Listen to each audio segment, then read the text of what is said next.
you tonight.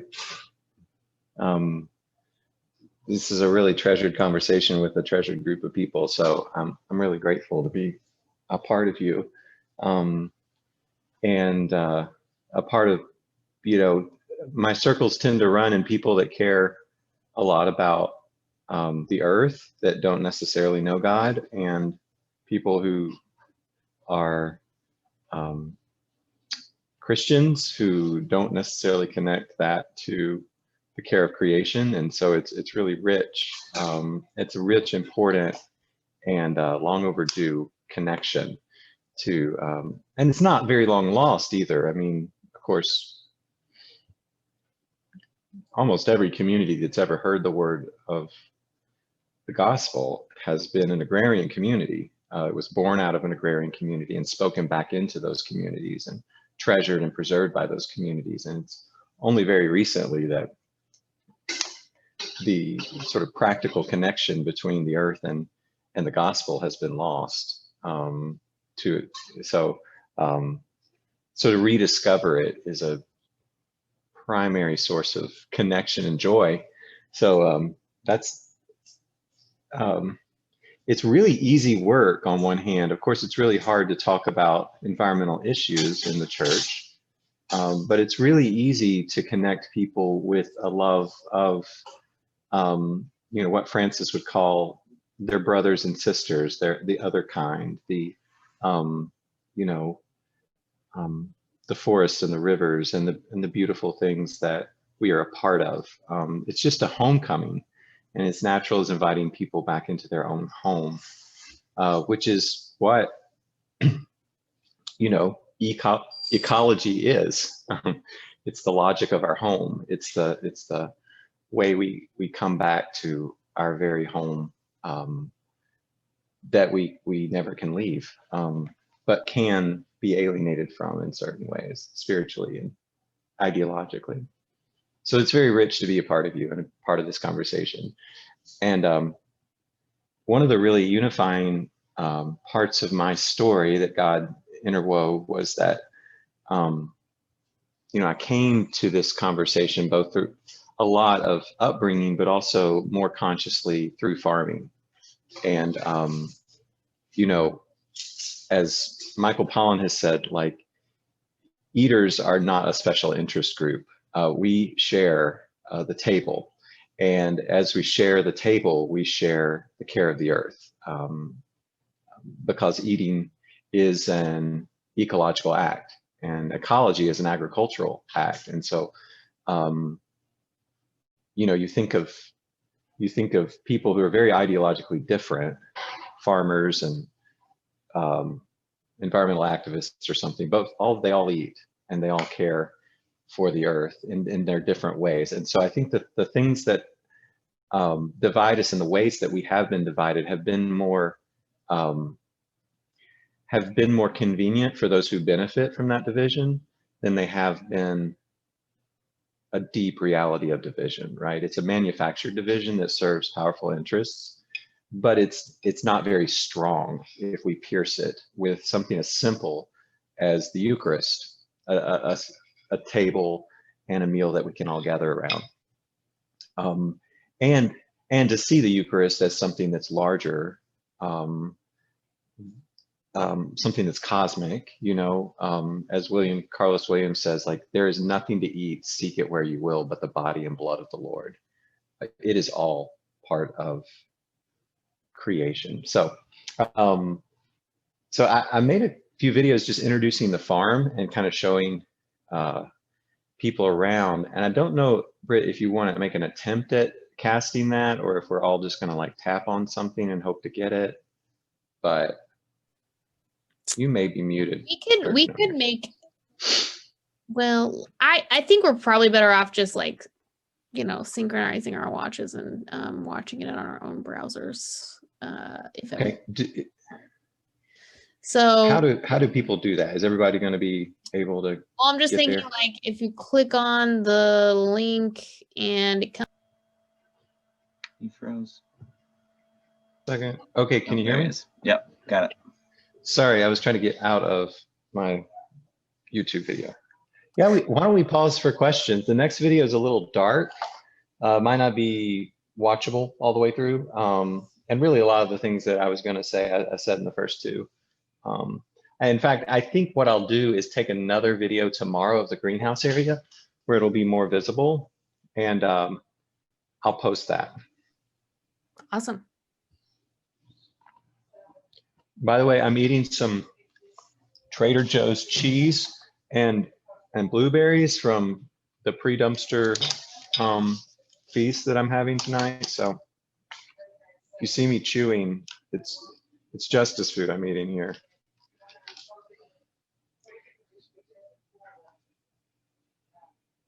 Does anybody want to ask questions about anything they saw, or comments, or have any thoughts?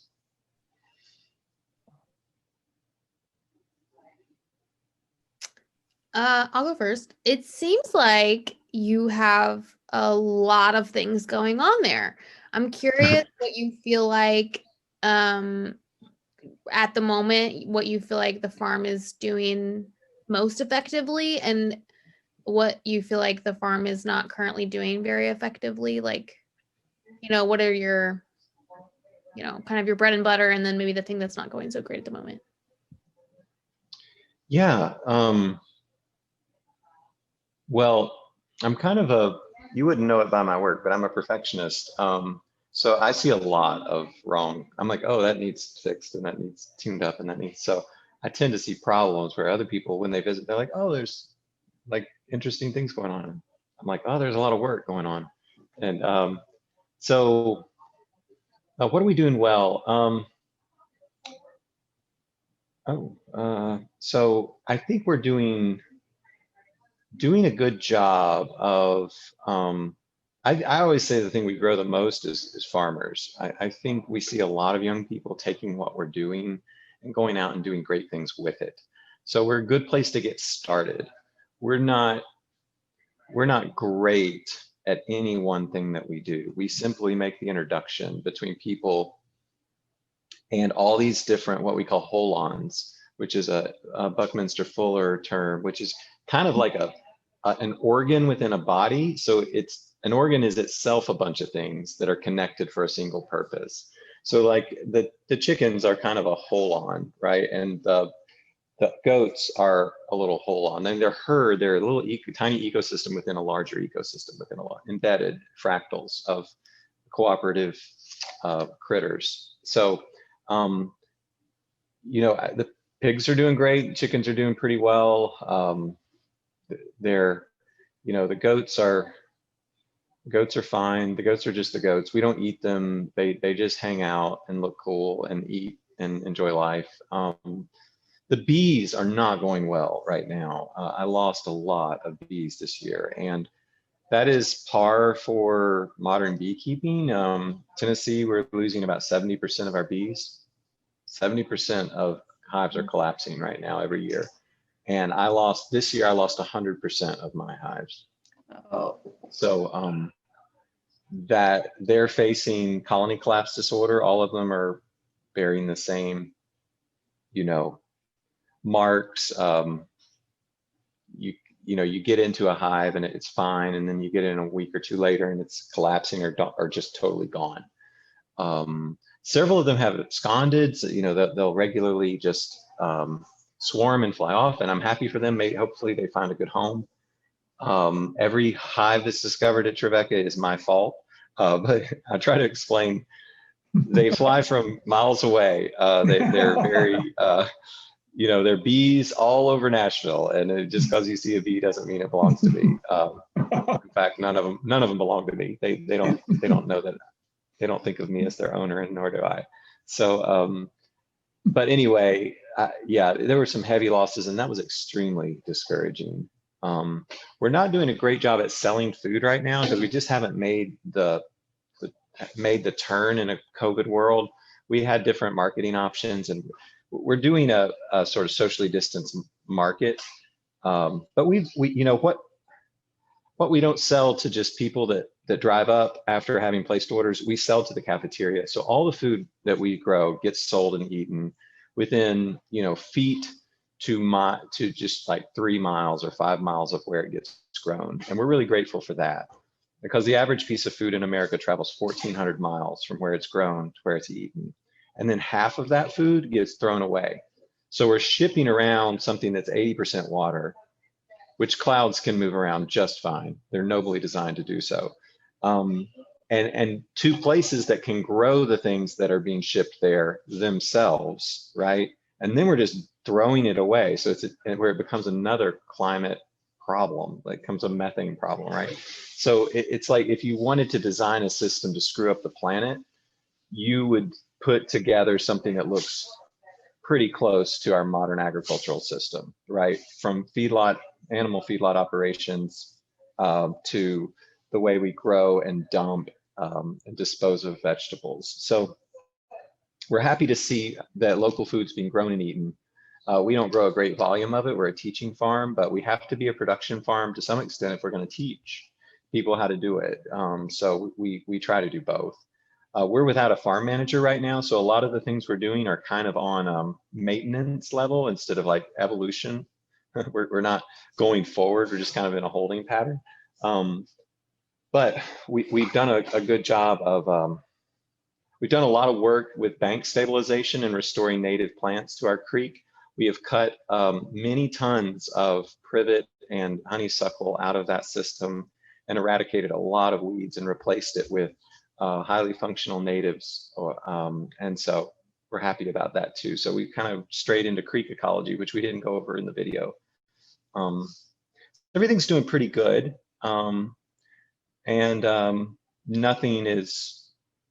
Nothing you see at our farm is going to be the best example of any one thing that you see, but it's really what interests me more than chickens and hogs and bees and fruit trees and flowers is the way they all work together. That's what's of great interest to me, and the way you get what Buckminster Fuller again called emergent properties, which are things that grow out of the unification of companions, right?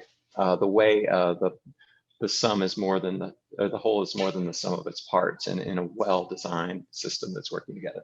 So that's what's super interesting to me. I'm a generalist, and I'm really a systems thinker and systems composer, and I'm not the best at any particular thing, nor is the farm. Are the pathways that you were walking mulched with wood chips? Yes, and that's what correct. do you do with your chicken droppings, hog droppings, goat droppings? Yeah, I appreciate that question. It's dear to my heart. Okay. We get arborists that simply dump 20-yard dumps of wood chips. They have to travel further than us to dump them, and then they have to pay to do it. So they're happy to dump them where we are. Right. And we have reallocated, probably 140 yards of wood chips around our farm. We love to put it on the chicken yard and in the pig yard, and the chickens and the pigs both root and scratch and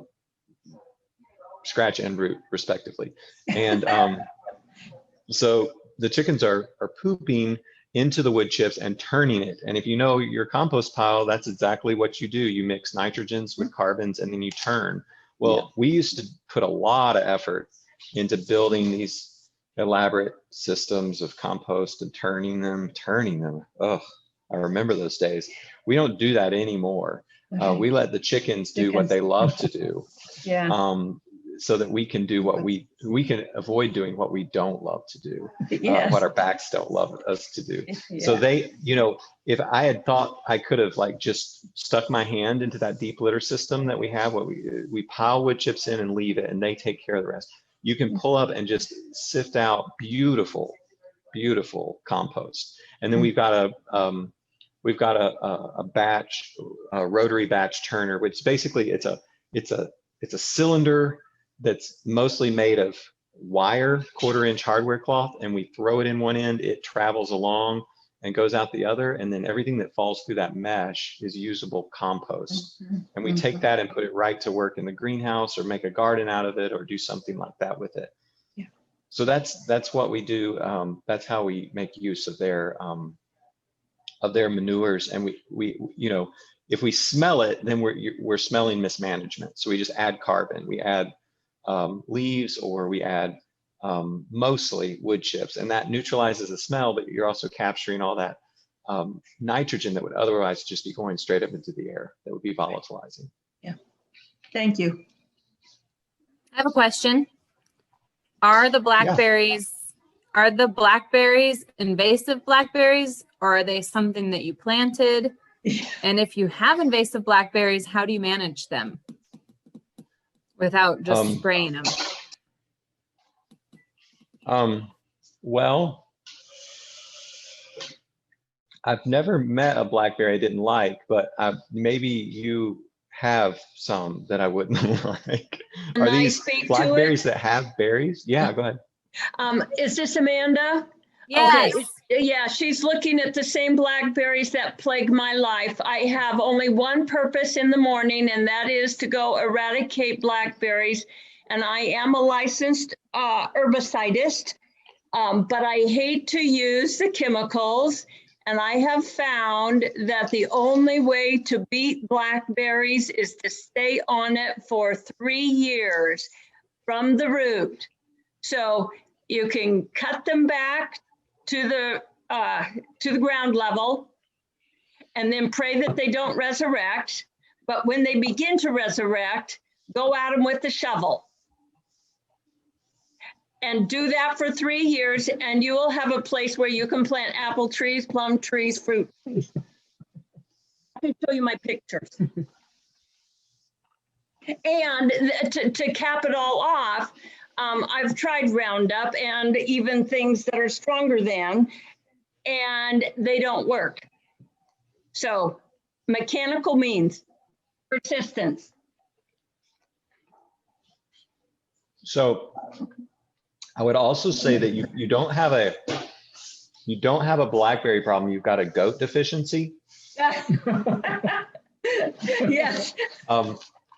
If you can put goats around, they will eat all the things you don't like. Well, the things you do like as well. But we manage most of our weed problems, and we have not your blackberry problem, but we have some other pretty persistent what are often called invasives, that we actually we cut down, not to the ground, but to the chest level of the goat, so that it'll sprout back and they can eat it, Eventually the whole plant will die, and they'll just push it over.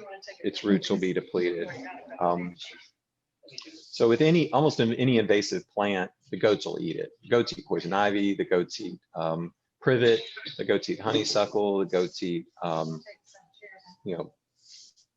practically anything. There are a few things like hemlock that they won't eat in all seasons, but they will eat it in other seasons.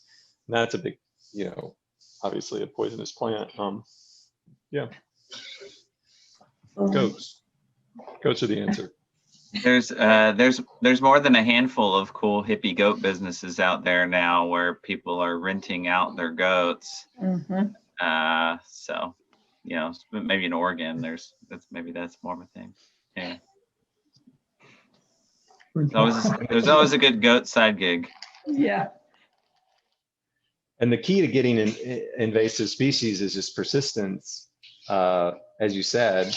And you pretty much have to have goats there, coming back on it every time it reinvigorates. So. Any other thoughts or questions? Do you keep your chickens within a confined area so they're not tearing up your garden? Yes, we do. We don't have gardens within the barnyard. There are some swales, which is a ditch on contour, in which we've planted a lot of trees and support plants, and we've fenced those out. so that the goats don't kill them and the chickens don't kill them. But right, it's a good point that I've seen different people use chickens to clear a garden, which is really smart when they're ready, but they don't.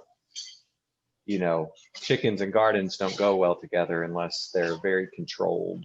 Yeah. You bring them in and pulse them, especially if you have a problem with slugs or a problem with snails or something. You can let chickens, and especially ducks, more ducks than chickens, in there for a little bit and really help a lot. We had one garden that we had like a chicken moat, and we would there's a couple ways of doing this. The way we did it was we would drag a little chicken tractor around the garden, and we would have boards in front of the chickens.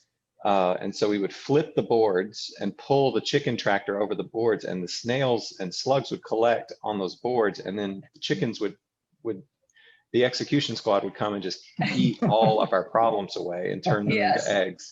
Yeah. So we slowly kind of cleared the garden of snails and slugs by just attracting them to the chickens' dinner table. And then behind the chickens, we would just spread seed like buckwheat or clover, and that would grow up behind it and form kind of a dense hedge that would that the chickens that would grow up and prevent invasive weeds from getting into and bothering us. So that was another benefit of the chicken tractor. They're also good cultivators as well as good executioners. Yeah. I was going to ask about the colony collapse disorder. And if that was like I may have used disorder improperly. I might be incorrectly remembering what you said, but I was going to ask if that was like a thing that is a disease or a thing that's caused by pollutants, or I have no idea what makes that happen. Yeah, it's basically four things.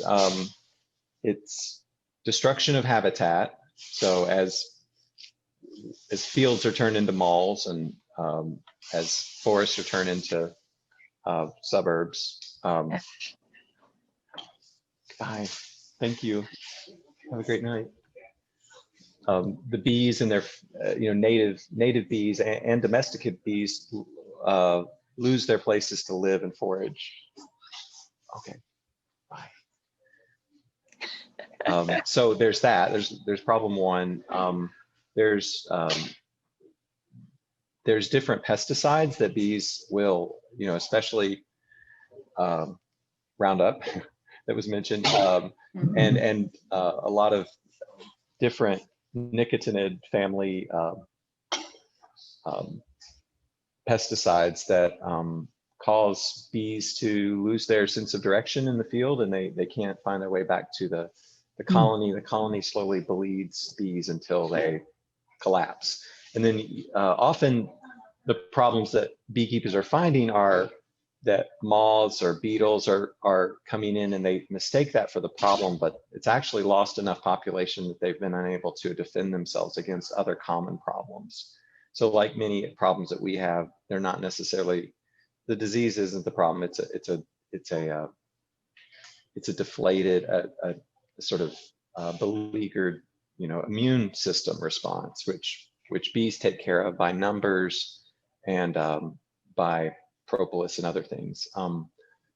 So there's pesticides, there's pesticides and herbicides, and then some of which, there's diseases that have been brought in for different countries, the varroa mite, pests as well. So pests and diseases are two more problems. So basically, David, it's habitat loss, pesticides, herbicides, and exotic diseases and pests. And those are so it's basically a kind of human, it's entirely a kind of human created phenomenon that's a convergence of several factors that are causing bees to collapse pretty reliably. In addition to that, we take most of the country's bee population to California to pollinate almonds every year. And so if any bees have a problem, they all get together and share it like a big, soccer stadium. So then they go back home and share it with everybody else that didn't go. So it's like COVID or something. So yeah, that's what we're also dealing with, a migratory bee, not naturally migratory bee populations, but migratory beekeepers that follow the honey flow from Florida to Maine, literally like pack up their bees and go from orange groves to, to Tupelo honey to wildflower and clover, just make their way all the way up the coast. And so that's a problem. That kind of mobility spreads diseases everywhere. Thanks. Jason, could you share some resources, a very basic intro to permaculture? How, for someone who doesn't know much, if anything, about that, where would we start? Yeah, permaculture is a wonderful ecological view, kind of a holistic ecological view of how to create human settlements that are permanently productive, healthy, that can have a permanent place in the ecosystem, that are adaptive, rather than the way we tend to destroy a place and then move on. Since there's no place to move on to and there's no planet B, we got to take care of this one, and sort of that awareness is what permaculture was born out of. And it's not just about food, it's also about housing and energy. It's looking at like how human settlements can behave themselves harmoniously with their landscapes. So this was conceived by David Holmgren and Bill Mollison in the 70s, and it just became a wildfire. That people have really been inspired with it and taken these concepts and really grown them around the world. There are big books that are very expensive that you can buy called, Permaculture 1 by Bill Mollison, Introduction to Permaculture by Bill Mollison, and some of them, I think the best one to look at first is Gaia's Garden by Toby Hemingway, and it's Hemenway, Gaia's Garden. It's a really practical introduction to permaculture gardening, but also sort of permaculture thinking. And then there's a really great book that was written in Eastern Timor for the world, really, called Tropical Permaculture. I can attach some of these links, but it's a free book that you can download, and it's a really thorough book about different concepts around permaculture. I love that book, both because it's really written for a majority world context, and it's just really, really well written and simple, super simple. So that's a good place to start. Would be Toby Hemingway's Gaia's Garden. And if you want a really big list, I've got all the books I've ever ordered for our library. Oh, that's what I should do. I should take a GoPro tour of the Trevecca Farm library section and just pull out some selected books that I think are especially potent. I'll put that on my things to do list too. Yes, please. Thank you so much, Jason. Sure. For sure. I was gonna ask, with you had mentioned in the video about the community around you and the different struggles that they were having. Is there any other organization doing work in there, or is it just you guys? Oh yeah, there's a lot of organizations, and we're working with them. Like we write a lot of grants, and one of the granting organizations, the health department, in fact, who's supported Tree Cycle through its last 3 cycles, has been, they came to us and they said, hey, we've got this COVID money. Can you help us spend it? And we said, yes, we can. And so we actually reached out to 3 other organizations that we work closely with and said, hey, there's this money. Would you like to use it for your feeding programs or for your after school programs or and they said sure. So we were able to share it with them. So that, you know, we rarely write grants as a single entity. We always try to pull in other organizations and make sure, because we've got some great grant writing resources. I've been writing grants for almost 10 years.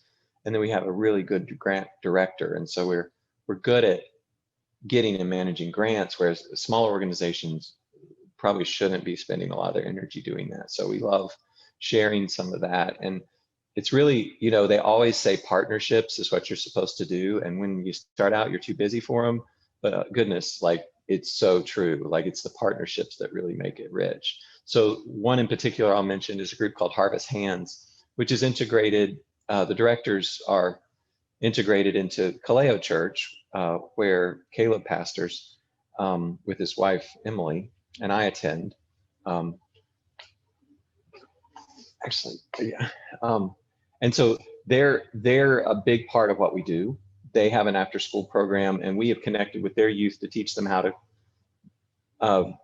build, repair, maintain bikes, how to ride them safely, and to pay them for planting trees and fixing bikes. So we, instead of just going out and knocking on doors, we said, what organizations are already out there doing the good work, and how can we connect with them?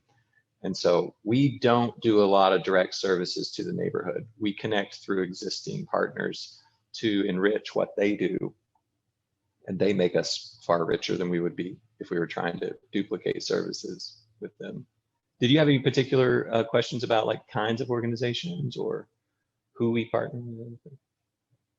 Yeah, I was just curious if there was, I wasn't sure if you guys were the only ones, and like, is it just, I don't mean this like in a negative way, but is there mainly agriculture groups working in this area, or is there other like poverty alleviation types of organizations in there? Well, you know, we're extremely urban. We're like literally 1.4 miles from the Capitol building of Tennessee. So we are, you can see skyscrapers and goats in the same frame, right? So you can imagine that there's not a lot of agricultural organizations. There is one more working sort of in the neighborhood it's got branches all over the city. Predominantly, they're organizations that feed, educate, help employ, and work on the health aspects of living there. Some of them do business incubation.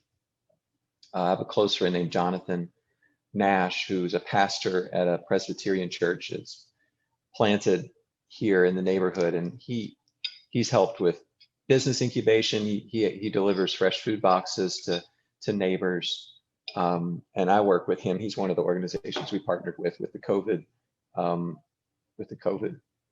money that we were given. So, and then another woman, Iris Gordon, who's a lawyer in our Center for Social Justice. She works with a feeding program for the homeless. We were able to support that. And then Harvest Hands does an after-school program, and they're a Christian community development organization. They have sports leagues for youth. They have after-school programs. They have jobs for teenagers. They run a really nice coffee shop and soap making work, which they employ teenagers to run or help them run. And so that's, they do a lot of holistic type of ministry. And so those are some of our main partners, including we partner with a bike shop. We partner with Cumberland River Compact, which is a tree planting and river care organization. So our partners are really our sort of strength and joy. That's really cool. Thank you. I appreciate you sharing that. Yeah, good question. Well, we've already been here for an hour, which is kind of when we try to wrap up. But Jason, I was wondering if you might have any kind of closing thoughts, so like a takeaway or two that you want people to kind of keep in mind as we go from this place. Yeah, just a reminder that as Nazarenes, most of our Nazarene brothers and sisters are agrarian. They live in rural places, many of them. They live not more than one generation away or present generation farmers. You know, and as you visit people, especially in Africa and Asia, as we visited them as a university, as a program, you know, we see problems, a lot of the problems that, like in compassionate ministries that we address, things that are kind of, you know, the extreme places of human misery, whether it's human trafficking, concentrated poverty in the cities, all those are rural problems that have come to town. All those are agricultural crises that have shown up in the city, right? If we make our rural places vibrant, if we create the possibility for livelihood and thriving in the country where almost half the world still remains, and many of our Nazarene brothers and sisters live and want to live, then we can help people maintain the land in dignity and stop upstream a lot of the problems that we are fighting after that boulder has gone like far down the hill, right? And so creating like thriving rural places should be a huge part of our work in compassionate ministries. You know, do we need to wait for people to get in a ditch? You know, what if we created guardrails, or what if we created a road that wasn't so treacherous, right? We see a lot of our pastors, Nazarene pastors, who are co-vocational, who are both farming and pastoring. We've met a lot of them around the globe. We met a really interesting pastor in the middle of Manila who was growing potted plants in his 20 by 30 foot concrete patio. That's all he had. And he made $500 a month on these plants, and it supported his family while he was able to minister. So there's a lot of interesting ways that that the church could get behind creatively, and has gotten behind pastors and communities who are wanting to continue to make their livelihood in agriculture. If we, in addition to supporting agriculture as a church, if we were to support an agroecological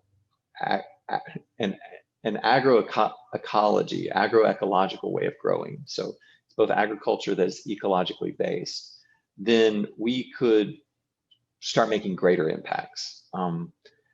You know, climate change is affecting the poorest of our neighbors, including our Nazarene neighbors, the first, the most, and the longest.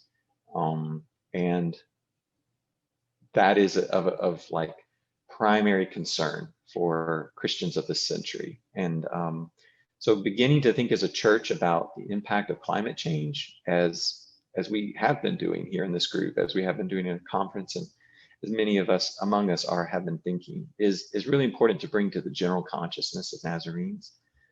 And about half the work, and more than half the work, can get done through agriculture. We tend to think of climate change as something that has to do with mostly smokestacks or cars, you know, tailpipes. Most of it's agriculture. Most of our, both the problems that we're creating and the solutions that need to be taken advantage of, more than half of that problem can get solved through agriculture. We've got lots of carbon in the air. We've got 413 parts per million in the air right now, I think, last check. Carbon's great. It needs to be in the ground, right? And the way we get it back in the ground is we build topsoil and we plant trees, and we stop tilling and we stop eroding topsoil, right? We stop degrading it. That's, you know, there's a new documentary called Kiss the Ground. I think I haven't seen it, but the whole subject, and I've seen bits of it, is that we can fix climate change through building topsoil and planting trees. And that's not entirely true, but it's mostly true. And we don't think about that. Like, we don't think about climate change as being mainly an agricultural problem, but we need to start thinking that way. And I think acting in the church in that way is challenging, but, you know, we don't even have to label it as like climate work. Just planting trees and building good topsoil and healthy farming practices it's happening all over the world. There's a whole thing in Africa called Farming God's Way. It's basically applying these same principles that we talked about to majority world farming, and people are seeing it as this is just imitating God's creation. Why wouldn't we do that? Like, why would we do it another way? And so there's ways of of talking about this that aren't divisive, but that are effective, and that we need to really start talking about it for the sake of those who are hungry, for the sake of those who are losing precious resources and are getting funneled into the city through destructive farming practices and destructive farming economies that are set against them. So I'd just like to encourage everybody to think about their part in the discipleship of the earth as a primarily an agricultural act, and to always think about it with that in mind. So yeah. Thanks so much, Jason. This has been just really inspiring and helpful, and really appreciated the video tour that you created for us. I know that probably took some time out of your day, so thank you for all your hard work and presenting it to us. So yay, thanks. Yeah, Matthew, Pastor Jones, would you like to close us in prayer? Yeah, thank you. Let's pray.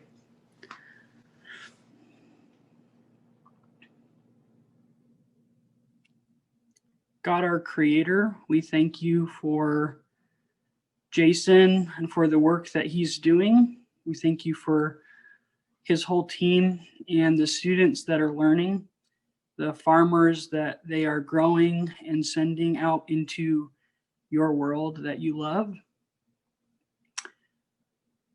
God, we give you thanks for the land that we get to enjoy. And we give you thanks for your church.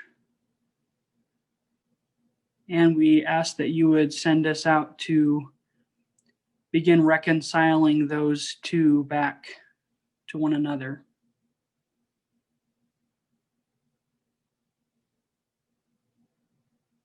God, we're reminded that you are a particular God, and so we ask that you would orient us to the particular, that you would teach us to love it, to tend it.